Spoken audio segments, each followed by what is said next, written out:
Well, I guess it began about 15, 20 years ago when I left my marriage. I was in the middle of extreme depression. I was diagnosed with clinical depression, was no longer able to do the job that I did every day for 30 years.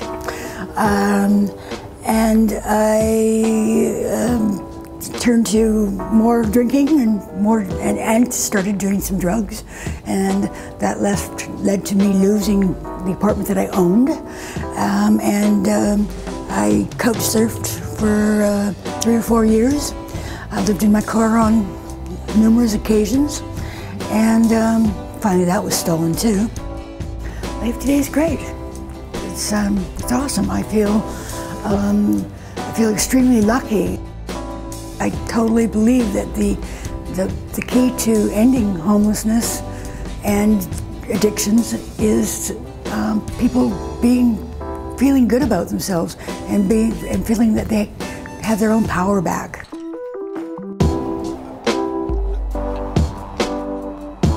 Chronically homeless people have an average mortality rate of 47.8 years. 2 weeks ago, I was 62. I've been homeless almost half my life, including my childhood, because I grew up in an alcoholic home. I don't ever remember ending a school year in the same school I started in. I've been handicapped since 1978 and have tried to work for 30 years with one hand and no education. I became a drug addict for painkillers.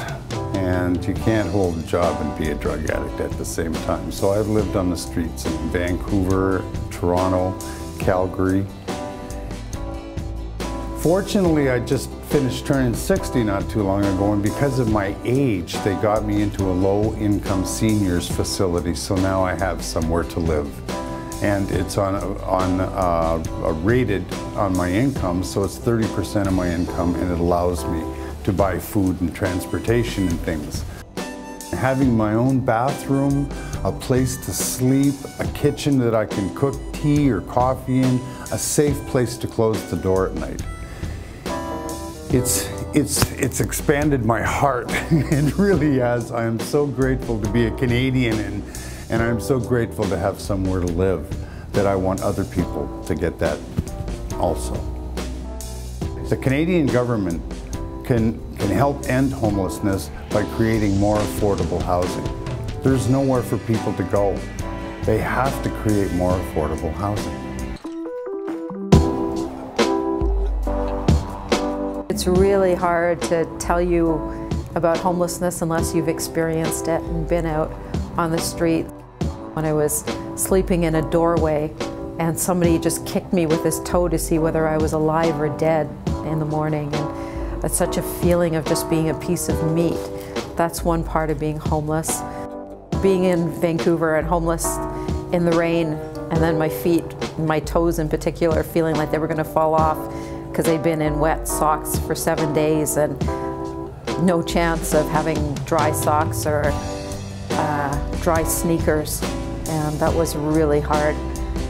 Although things could be a whole lot worse. I've slept out -10 in Ottawa, and been when it was in the snow, and at least the snow kind of kept me warm and it was a still night.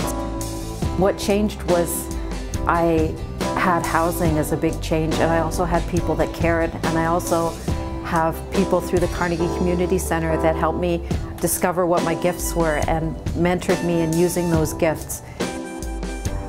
Like we've heard a lot in the conference about different approaches and different studies say this works, but I think ending homelessness actually has to deal with the people that are homeless and finding homes for them and places where they feel comfortable, or we felt comfortable. It's not about treating them as a client or the best practices. It's actually listening to the people and what they need and what they want, and spending time with people who are homeless.